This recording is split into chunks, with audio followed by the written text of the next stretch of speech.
सर्वशक्तिमान परमेश्वर कहते हैं, परमेश्वर की जीवन शक्ति किसी भी शक्ति पर प्रभुत्व कर सकती है। इसके अलावा वह किसी भी शक्ति से बढ़कर है। उसका जीवन शाश्वत है। उसकी उसकी सामर्थ्य सामर्थ्य असाधारण असाधारण है। है और उसकी जीवन शक्ति को किसी भी सृजित प्राणी या शत्रु शक्ति द्वारा पराजित नहीं किया जा सकता है।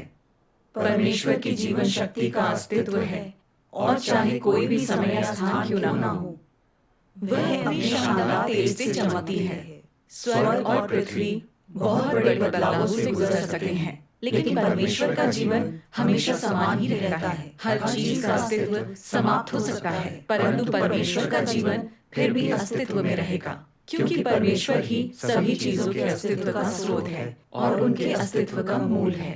मनुष्य का जीवन परमेश्वर से उत्पन्न होता है। स्वर्ग का अस्तित्व परमेश्वर के कारण है और पृथ्वी का अस्तित्व भी परमेश्वर की जीवन शक्ति से ही उत्पन्न होता है। जीवन शक्ति युक्त कोई भी वस्तु परमेश्वर के प्रभुत्व से श्रेष्ठ नहीं हो सकती और प्रबलता से युक्त कोई भी वस्तु परमेश्वर के अधिकार के क्षेत्र से बचकर नहीं निकल सकती है। इस प्रकार से चाहे वे कोई भी क्यों ना हो, सभी को परमेश्वर के अधिकार के अधीन ही समर्पित होना होगा। प्रत्येक को परमेश्वर की आज्ञा के अधीन रहना होगा और कोई भी उसके हाथों से बचकर नहीं जा सकता है। आमीन। परमेश्वर के इन वचनों ने मेरे दिल को छू लिया। जब सुसमाचार का प्रचार करने के कारण सीसीपी की पुलिस ने मुझे गिरफ्तार करके यातना दी, तब परमेश्वर के वचनों ने ही उन शैतानों पर विजय पाकर उनके चंगुल से पीछा छुड़ाने में मेरा मार्गदर्शन किया। मैंने परमेश्वर के वचनों के अधिकार का अनुभव किया। मुझे उसका अनुसरण करने की और आस्था मिली। परमेश्वर का धन्यवाद। बात 23 नवंबर 2005 की है। शाम को 7 बजे के बाद मैं 2 बहनों के साथ एक सभा में थी, जब अचानक 5 अफसर अंदर घुस आए और हमें घेर लिया। उन्होंने डाकुओं की तरह उस जगह को तहस नहस कर दिया। हमारे बैग और परमेश्वर के वचनों की किताबें जब्त कर ली। फिर हमें हथकड़ी पहनाकर पुलिस थाने ले गए। मैं बहुत डरी हुई थी, परमेश्वर को पुकार रही थी कि वो आकर हमें बचाएं। मैंने परमेश्वर के इन वचनों को याद किया। तुम्हें पता है कि तुम्हारे आसपास की चीज़ें मेरी अनुमति से हैं। मैंने इनकी व्यवस्था की है। स्पष्ट रूप से देखो और तुम्हें दिए गए वातावरण में मेरे दिल को संतुष्ट करो। डरो नहीं, सेनाओं का सर्वशक्तिमान परमेश्वर निश्चित रूप से तुम्हारे साथ होगा। वो तुम लोगों के पीछे है और तुम्हारा रक्षक है। आमीन।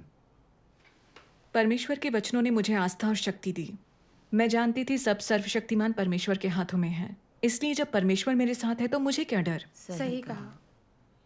इससे मुझे परमेश्वर पर भरोसा करके उसकी गवाही देने का विश्वास मिला। आमीन। थाने में पुलिस वालों ने हमें स्टील की कुर्सियों पर बिठाकर हथकड़ियां पहना दी। वहां करीब 12 अफसर हमसे बारी बारी से सवाल जवाब करने लगे। वो कलीसिया के अगुआ का नाम और पता जानना चाहते थे। उन्होंने जितने भी सवाल पूछे, मैंने मुंह नहीं खोला। अगले दिन शाम को वो लोग हम तीनों को एक नज़रबंदी केंद्र लेकर गए। मुझे याद है उस रात बहुत बर्फ पड़ रही थी, मगर उन्होंने हमारे कोट छीन लिए और हमारे पास सिर्फ तन ढकने के ही कपड़े थे। हम पूरे रास्ते ठंड से कांपते रहे। वो हमें किसी भूमिगत कैद खाने में लेकर आए, जहां कैदियों की पिटाई और चीखने चिल्लाने की आवाज़ें आ रही थीं। ये सब देखकर मैं सुन्न हो गई। ये धरती पर नर्क जैसा था। हाँ। पुलिस ने हमें एक कोठरी में धकेल दिया और दूसरे कैदियों से हमारी अच्छी खातिरदारी करने को कहा। इससे पहले कि मुझे कुछ पता चलता, मुख्य कैदी ने मुझे ठोकर मारकर ज़मीन पर गिरा दिया और फिर मुझे लातों से मारती रही। इतनी पीड़ा हुई कि मैं ज़मीन पर लोटने और रोने लगी।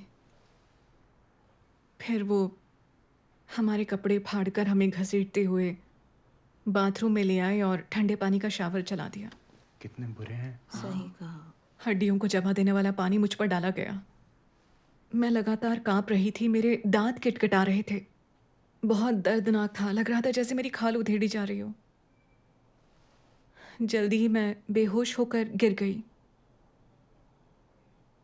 फिर होश में आने पर वो तब तक मुझे पीटते रहे जब तक कि वो थक नहीं गए। मेरी हालत ख़राब होने लगी। मैंने सोचा, पता नहीं ये लोग मेरे साथ अब और क्या क्या करेंगे। क्या मैं ये सब सह भी पाऊंगी? जब मैं पीड़ा में थी तब परमेश्वर ने मुझे अपने वचनों के इस भजन को याद करने के लिए प्रबुद्ध किया। तुम लोग निश्चय ही परमेश्वर की रोशनी के नेतृत्व में अंधकार की शक्तियों के गढ़ को तोड़ोगे। तुम अंधकार के मध्य निश्चय ही मार्गदर्शन करने वाली ज्योति को नहीं खोओगे। तुम लोग निश्चय ही सिने के देश में दृढ़ और अटूट खड़े रहोगे। तुम सब जो कष्ट सह रहे हो उनके द्वारा तुम परमेश्वर की आशीषों को प्राप्त करोगे और उसकी महिमा को ब्रह्मांड भर में निश्चय ही बिखेरोगे। आमीन। मैं मन ही मन ये भजन गाती रही। इससे मुझे काफी प्रोत्साहन मिला। शैतान मुझे चोट तो पहुंचा सकता है, लेकिन अगर मैंने परमेश्वर पर भरोसा रखा तो वो मुझे राक्षसों के अत्याचारों पर विजयी बनाकर डटे रहने की शक्ति देगा। आमीन। ये शैतान की चाल थी कि मैं परमेश्वर को ठुकराऊं और उसका विरोध करूं। मुझे उसकी चाल को नाकाम करना है, परमेश्वर के लिए गवाही देकर शैतान को शर्मिंदा करना है। आमीन। 21 दिन बीतने के बाद पुलिस ने मुझे काउंटी पब्लिक सिक्योरिटी ब्यूरो भेज दिया। सवाल जवाब के लिए मुझे स्टील की कुर्सी पर बैठा दिया। ये देखकर कि मैं जबान नहीं खोलूंगी, उस दिन शाम को उन्होंने मुझे हथकड़ियां पहनाकर खिड़की की सलाखों से लटका दिया। मुझे इस तरह से बांध दिया गया कि मेरे पैर जमीन तक ना पहुंचे। उनमें से एक ने कहा, मुझ में बहुत ज्यादा सब्र है, मैं तुम्हें तुम्हारी कलीसिया के अगुआ का नाम बताने के लिए मजबूर कर दूंगा। कुछ समय बाद मेरी कलाइयों में भयंकर दर्द होने लगा। मैं परमेश्वर से प्रार्थना करती रही ताकि मैं शैतान के सामने आत्मसमर्पण ना करूं। आमीन। मैं अब भी चुप थी, इसलिए वो मुझे एक पूछताछ वाले कमरे में ले गए।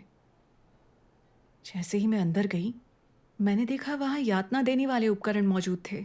दीवार पर हर साइज के पुलिसिया डंडे लटके थे, चमड़े के चाबुक, कोड़े, और दीवार के पास एक टाइगर बेंच भी थी। कुछ पुलिस वाले करीब 20 साल के एक लड़के को बिजली के डंडों और कोड़ों से मार रहे थे। पिटाई से उसकी खाल इतनी ज्यादा उधेड़ दी गई थी कि उसे पहचानना मुश्किल हो गया था। वो सब बहुत बर्बर, बहुत निर्दयी था। तभी एक महिला अफसर ने आकर बिना कुछ कहे मुझे क्रूरता से जोरदार लात मारी, फिर मेरे बाल पकड़कर मेरा सिर दीवार पर दे मारा। मेरा सिर घूम रहा था, लग रहा था जैसे वो फटकर 2 टुकड़े हो जाएगा। मुझे पीटते हुए उसने क्रूरता से कहा, अगर सवालों का जवाब नहीं दिया तो तुम्हें मार दिया जाएगा। मुझे डराने के लिए और 2 अफसर कूद पड़े। हमारे पास अलग अलग थाने से लोग आते हैं, हमारे पास समय की कोई कमी नहीं है। 1 महीना, 2 महीने, चाहे जितना भी समय लगे, जवाब तो तुम्हें देना ही होगा। कितने बुरे थे। हाँ। उन्हें ऐसा कहते सुनकर और मेरे खिलाफ उनके बर्बर इरादों को जानकर और जिस तरह वो उस लड़के पर अत्याचार कर रहे थे उसे देखकर मैं काफ़ी घबरा गई, बुरी तरह से डर गई। मैं इतना डर गई थी कि अपने ऊपर होने वाली यातनाओं को सहन करने की शक्ति खो दी। मैंने तुरंत परमेश्वर से प्रार्थना की।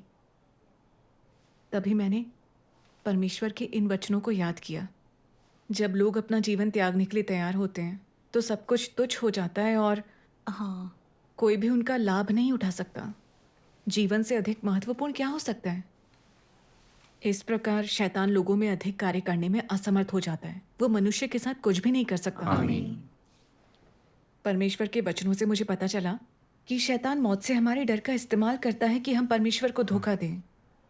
मेरा जीवन परमेश्वर के हाथों में है। मेरी जिंदगी और मौत पर शैतान का वश कैसे? मुझे परमेश्वर के लिए गवाही देकर शैतान को नीचा दिखाना है। आमीन। इस विचार ने मुझे विश्वास और हिम्मत दी। परमेश्वर का धन्यवाद। मेरी चुप्पी से चढ़कर एक अफसर मुझ पर चिल्लाया, मैं अभी तुम्हें दिन में तारे दिखाता हूं, तुम्हें लगता है मैं तुम्हें काबू नहीं कर सकता? वो दोबारा मुझे उन हथकड़ियों से खिड़की पर लटकाकर मुझे बेहद बेरहमी के साथ बिजली वाले डंडे से पीटने लगे। बिजली के उन बेहद तेज झटकों के कारण मेरा शरीर पूरी तरह से अकड़ गया। मैं जितना संघर्ष करती, हथकड़ियां उतनी ही कड़ी हो जाती। लगा जैसे मेरे हाथ टूटकर गिर जाएंगे। मेरा पूरा शरीर पीड़ा में था। 2 अफसर बारी बारी से मुझे पीट रहे थे। मेरा शरीर अकड़ गया और मैं सुन पड़ गई। मैं अपने होश खोने लगी और आखिर में निढाल होकर बेहोश हो गई। कितने दुष्ट हैं ये। हाँ। एक बार ठंड से मेरी आंख खुली। ठंडी हवा के कारण मेरा पूरा शरीर जम गया था। मैं दोबारा अपनी होश खोने लगी, लेकिन मुझे विश्वास था मैं हिम्मत नहीं हार सकती। मुझे गवाह बनना है, चाहे मेरी मौत ही क्यों ना हो जाए। आमीन। मैंने प्रभु यीशु के बारे में सोचा, जब वो मानव जाति को छुटकारा दिलाने के लिए क्रूस पर चढ़ गया था। उस पर बहुत ज़्यादा अत्याचार किए गए। खून की आखिरी बूंद गिरने तक उसे क्रूस पर जिंदा लटकाकर रखा गया। परमेश्वर ने मानव जाति के उद्धार के लिए कितना कुछ सहा है। परमेश्वर के प्रेम के बारे में सोचकर वाकई मेरा दिल भर आया। मैंने ये प्रार्थना की, हे परमेश्वर, तुमने मुझे ये जीवन दिया है। अगर तुम मुझसे मेरा जीवन मांगोगे तो मैं खुशी से दे दूंगी। आमीन। भले ही शैतान मुझे तकलीफ देकर मौत के दरवाजे तक पहुंचा दे, मैं तुम्हारे लिए गवाही दूंगी। आमीन। मेरा मन शांत होने लगा। मैंने पतरस और स्तिफनुस जैसे प्रेरितों के बारे में सोचा जो परमेश्वर के लिए शहीद हो गए। मैं मन ही मन इस भजन को गाती रही जो मुझे अच्छे से याद था। परमेश्वर की इच्छा और व्यवस्था के कारण ही मैं कर रही हूँ दुख और इम्तिहान का सामना। हार नहीं मान सकती, छिप नहीं सकती। परमेश्वर की महिमा है सबसे पहले। दुख में परमेश्वर के वचन मेरा मार्गदर्शन करते हैं, मेरी आस्था को पूर्ण बनाते हैं। परमेश्वर के लिए मैं हूँ पूरी तरह समर्पित। मर भी जाऊं तो क्या, परमेश्वर की इच्छा है सबसे महान। भविष्य और फायदे नुकसान की परवाह किए बिना मैं सिर्फ परमेश्वर की संतुष्टि चाहती हूँ। शानदार गवाह बनूंगी और शैतान को शर्मिंदा करूंगी, परमेश्वर की महान महिमा के लिए। आमीन। इस भजन को गाकर मेरे दिल को सुकून और साहस मिला। मैंने संकल्प लिया, चाहे मुझे कितनी भी यातना पहुंचाई जाए, मैं परमेश्वर के लिए गवाही दूंगी। आमीन। अगली सुबह एक अफसर ने धमकाते हुए कहा, किस्मत अच्छी है जो पिछली रात तुम ठंड से नहीं मरी। अगर आज मुंह नहीं खोला तो परमेश्वर भी बचा नहीं पाएगा। तब मैंने सोचा कि सब कुछ परमेश्वर ने बनाया है और हमारी किस्मत उसी के हाथों में है। मेरे जीवन पर तुम्हारा नहीं, परमेश्वर का अधिकार है। सही कहा। आमीन। एक अफसर ने फिर मुझे अपने बिजली वाले डंडे से मारा। मुझे बिजली का जोरदार झटका लगा। मैं असहनीय पीड़ा में थी। मैं छटपटा और रो रही थी और वो बकवास करते जा रहे थे, ईश निंदा की बातें कर रहे थे। मुझे गुस्सा आ रहा था। वो वाकई परमेश्वर विरोधी शैतान के पागल राक्षस थे। पिशाच हैं। सही कहा। वो मुझे बिजली के झटके देते रहे। मैं सहन शक्ति खोती जा रही थी और कमज़ोर महसूस करने लगी थी। इसलिए मैंने परमेश्वर से प्रार्थना की। तभी मैंने सर्वशक्तिमान परमेश्वर के इन वचनों के बारे में सोचा। परमेश्वर की जीवन शक्ति किसी भी शक्ति पर प्रभुत्व कर सकती है। इसके अलावा वो किसी भी शक्ति से बढ़कर है। उसका जीवन शाश्वत है। उसकी सामर्थ्य असाधारण है और उसकी जीवन शक्ति को किसी भी सृजित प्राणी या शत्रु शक्ति द्वारा पराजित नहीं किया जा सकता है। परमेश्वर की जीवन शक्ति का अस्तित्व है और चाहे कोई भी समय या स्थान क्यों ना हो, वो अपने शानदार तेज से चमकती है। स्वर्ग और पृथ्वी बहुत बड़े बदलावों से गुजर सकते हैं, लेकिन परमेश्वर का जीवन हमेशा समान ही रहता है। हर चीज का अस्तित्व समाप्त हो सकता है, परंतु परमेश्वर का जीवन फिर भी अस्तित्व में रहेगा। आमीन। क्योंकि परमेश्वर ही सभी चीजों के अस्तित्व का स्रोत है और उनके अस्तित्व का मूल है। आमीन। आमीन। परमेश्वर के वचनों ने मुझे बहुत हिम्मत दी। प्रभु यीशु ने अपने एक वचन से लाजर को जीवन दान दिया और वो अपने मकबरे से बाहर निकल आया। अगर परमेश्वर नहीं चाहता कि मैं उस दिन मरूं, तो शैतान कितनी भी कोशिश कर ले, मुझे छू नहीं सकता। सही है। मैं परमेश्वर की महिमा के लिए कुछ भी करूंगी, फिर चाहे मेरी मौत ही क्यों ना हो जाए। परमेश्वर का धन्यवाद। जब मैंने जीने मरने की सारी चिंता छोड़ दी, तभी एक चमत्कार हुआ। उनके लगातार बिजली के झटकों के बावजूद मुझे कोई पीड़ा या कष्ट नहीं हुआ। मैं बहुत सजग महसूस कर रही थी। मैं अच्छी तरह जानती थी कि परमेश्वर मेरी रक्षा और देखभाल कर रहा है। आमीन। सच में। मैंने परमेश्वर के वचनों के अधिकार का अनुभव किया, जिससे मेरी आस्था और भी पक्की हो गई। आमीन। परमेश्वर का धन्यवाद। उस रात पुलिस वालों ने मुझे यातना देने का नया तरीका ढूंढा। उन्होंने मुझे एक खिड़की के सामने हथकड़ियों से लटका दिया और बारी बारी से देखते रहे कहीं मैं सो तो नहीं गई। आंख लगते ही वो मुझे थप्पड़ मारकर जगा देते। मैंने 2 दिन तक ना कुछ खाया ना पिया। मुझ में बिल्कुल भी ताकत नहीं थी और मेरी आंखें भी सूज गई थी। ठंडी हवा के कारण मेरा शरीर पूरी तरह से कांप रहा था। मुझे क्रूरता से घूरते हुए पैर पर पैर चढ़ाए पुलिस वालों को सामने देखकर मुझे लगा जैसे मेरे सामने नर्क के राक्षस बैठे हैं। मेरा खून खौल रहा था। परमेश्वर ने इंसान को बनाया है, इसलिए उसकी आराधना करना सही और स्वाभाविक है। मगर सीसीपी पागलों की तरह परमेश्वर का विरोध करती है और विश्वासियों पर बुरी तरह से क्रूर अत्याचार करती है। मैंने परमेश्वर के वचनों के इस अंश को याद किया। हजारों सालों से ये गंदगी की भूमि रही है। ये असहनीय रूप से गंदी और दुख से भरी हुई है। प्रेत बेकाबू दौड़ते हैं, धोखे देते, निराधार आरोप लगाते और क्रूरता से मारते हैं। इस भूतहा शहर को कुचलते हुए और लाशों से पाटते हुए सड़न की बदबू जमीन पर छाकर हवा में व्याप्त हो गई है और इसे बेहद संरक्षित रखा जाता है। आसमान से परे की दुनिया कौन देख सकता है? धार्मिक स्वतंत्रता, नागरिकों के वैध अधिकार और हित, ये सब पाप छिपाने की चालें हैं। परमेश्वर के वचनों ने मेरे सामने सीसीपी के परमेश्वर विरोधी सार को स्पष्ट कर दिया। मैंने कसम खाई कि मैं इसे त्याग दूंगी। मेरा मन बोल रहा था, राक्षसों, तुम्हें लगा कैसे कि मैं परमेश्वर को धोखा दूंगी? आमीन।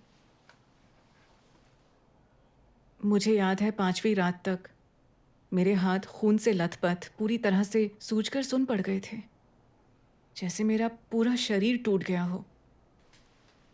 जैसे असंख्य कीड़े मुझे अंदर से काटकर खोखला कर रहे हों। मैं बता नहीं सकती वो कितना दर्दनाक था।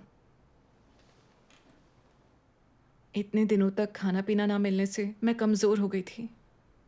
मुझ में बिल्कुल भी ताकत नहीं थी। मैं ठंड से कांप रही थी। मुझसे अब और नहीं सहा जा रहा था। लगा अगर ऐसे ही सब चलता रहा तो मैं भूख या प्यास से मर जाऊंगी। मैं लगातार परमेश्वर से प्रार्थना करती रही ताकि मुझे शैतान की बेरहम यातना पर विजय पाने की हिम्मत मिले। आमीन। तभी परमेश्वर ने मुझे इन वचनों से प्रबुद्ध किया। मनुष्य का जीवन परमेश्वर से उत्पन्न होता है।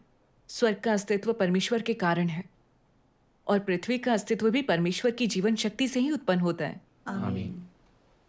जीवन शक्ति युक्त कोई भी वस्तु परमेश्वर के प्रभुत्व से श्रेष्ठ नहीं हो सकती और प्रबलता से युक्त कोई भी वस्तु परमेश्वर के अधिकार के क्षेत्र से बचकर नहीं निकल सकती है। आमीन। ये सच है, मेरा जीवन परमेश्वर की देन है और वही मुझसे इसे छीन सकता है। शैतान की यातना मुझे मार नहीं सकती। आमीन।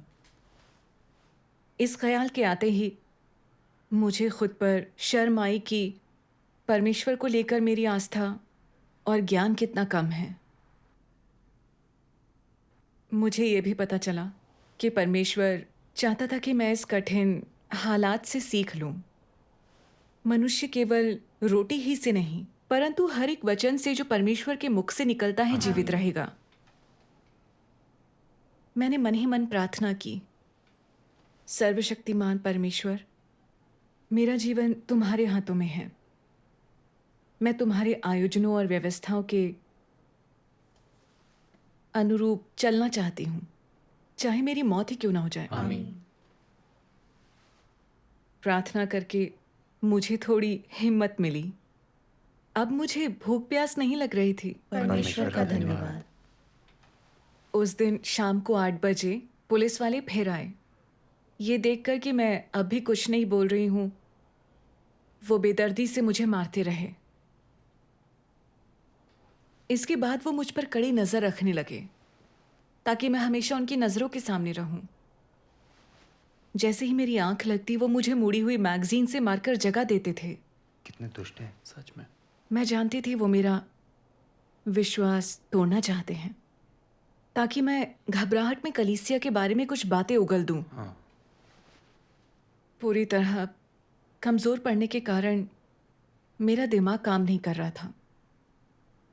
मुझे नहीं पता था कि मैं कितनी देर और ये सब सह सकूंगी। मैं इतनी डरी हुई थी कि मुझसे और सहा नहीं जा रहा था। लगा जैसे मैं ना चाहकर भी परमेश्वर को धोखा दे दूंगी। मैंने मन ही मन प्रार्थना की, परमेश्वर शायद ये सब मैं अब और ना सह पाऊं। मुझे डर है कहीं मैं तुम्हें धोखा ना दे दूं। मेरी रक्षा करो। मैं यहूदा बनने के बजाय मरना पसंद करूंगी। आमीन। मेरे मस्तिष्क में धुंध छाने लगी। पता नहीं मैं जिंदा भी थी या मर गई थी। उसी धुंध में मुझे लगा जैसे मेरा शरीर हल्का हो गया और हथकड़ियां ढीली पड़ गईं। ये वाकई का परमेश्वर धन्यवाद। की सुरक्षा है। हाँ।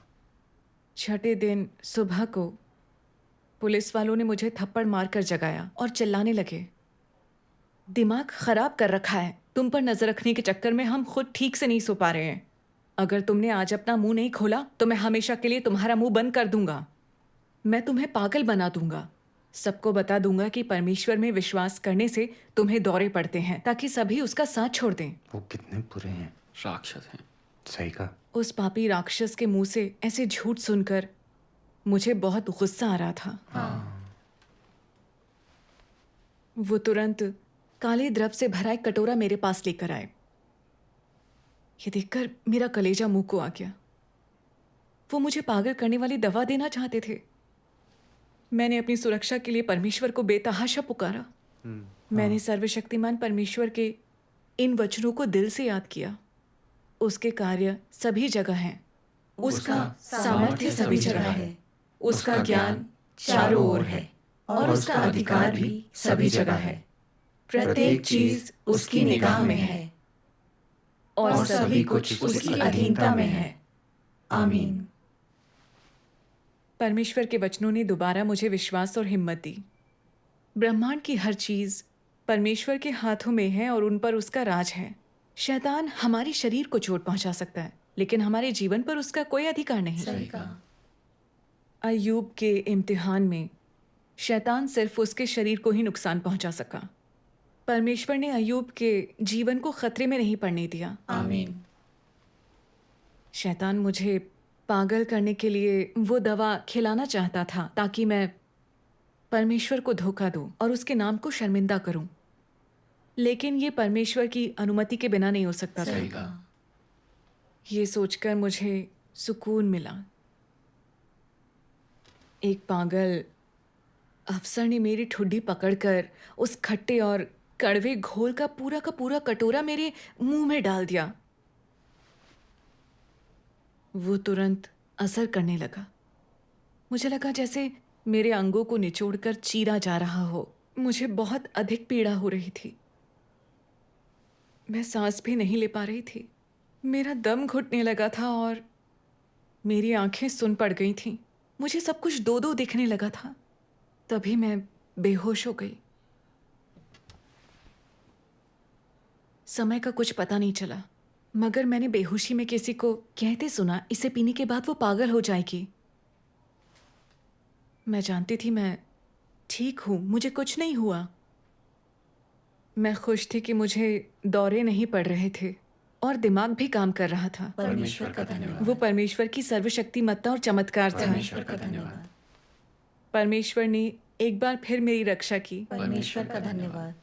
मैंने वाकई परमेश्वर की निष्ठा का अनुभव किया। परमेश्वर हमेशा मेरे साथ हैं। बेशक वो परमेश्वर की सुरक्षा थी। हाँ। उस काले राक्षस के चंगुल में सर्वशक्तिमान परमेश्वर के वचनों ने मेरा मार्गदर्शन किया और मुझे मौत के मुंह से बचाया। आमीन। मैंने मन ही मन परमेश्वर के लिए भजन गाया। आमीन। परमेश्वर का धन्यवाद। अब परमेश्वर की गवाही देने का मेरा संकल्प और भी ज्यादा दृढ़ हो गया। आमीन। परमेश्वर का धन्यवाद। पुलिस वालों ने मुझ पर लगातार 6 दिनों तक अत्याचार किया। बिना खाना पानी के मेरा शरीर टूटकर बिखरने लगा था। ये देखकर कि मैं मरने वाली हूँ, उन्होंने मुझे एक कोठरी में बंद कर दिया। कुछ दिनों बाद उन्होंने दोबारा मुझसे कलीसिया की जानकारी पाने की कोशिश की, लेकिन मैंने मना कर दिया। एक अफसर गुस्से में चिल्लाया, तुम हद से ज्यादा जिद्दी हो। मैं 6 दिनों तक एक पल भी नहीं सो पाया, मगर तुमने मुझे कुछ नहीं बताया। उन्होंने मुझे वापस जेल में बंद कर दिया। मैं शैतान की हार देखकर बहुत ही ज्यादा खुश थी। परमेश्वर का धन्यवाद। मैंने परमेश्वर का धन्यवाद किया। आमीन। परमेश्वर का धन्यवाद। 4 महीनों की नज़रबंदी के बाद सीसीपी सरकार ने मुझ पर कानून प्रवर्तन को कमज़ोर करने वाली शीजेओ संगठन का इस्तेमाल करने का आरोप लगाया। मुझे 18 महीनों का कारावास मिला। मार्च 2006 में महिला कारावास भेज दिया गया। वो जीते जी नरक था। वहाँ मुझ पर अमानवीय अत्याचार किए गए। मैंने जेल में वो मुश्किल दिन किसी तरह से गुजारे। फिर परमेश्वर के वचनों के मार्गदर्शन से ही उस नरक से बाहर निकल पाई। परमेश्वर का धन्यवाद। सीसीपी की बेरहम यातनाओं के बाद मैंने परमेश्वर का विरोध करने वाले इनके राक्षसी सार को देखा। मैंने परमेश्वर के वचनों के अधिकार और सामर्थ्य का भी अनुभव किया। परमेश्वर का धन्यवाद। पीड़ा और कमजोरी के दौरान परमेश्वर के वचनों ने ही मुझे विश्वास और हिम्मत दी। उन राक्षसों के अत्याचार पर विजय पाकर गवाह बनने के लिए मेरा मार्गदर्शन किया। मैंने अनुभव किया कि परमेश्वर हमारे जीवन का सहारा है। वो हमेशा हमारी मदद के लिए मौजूद है और परमेश्वर में मेरी आस्था और मजबूत हो गई। परमेश्वर का धन्यवाद। ये वाकई परमेश्वर हमें यह अनुभव परमेश्वर वाकई का बेहतरीन मार्गदर्शन है। मिला। सही कहा।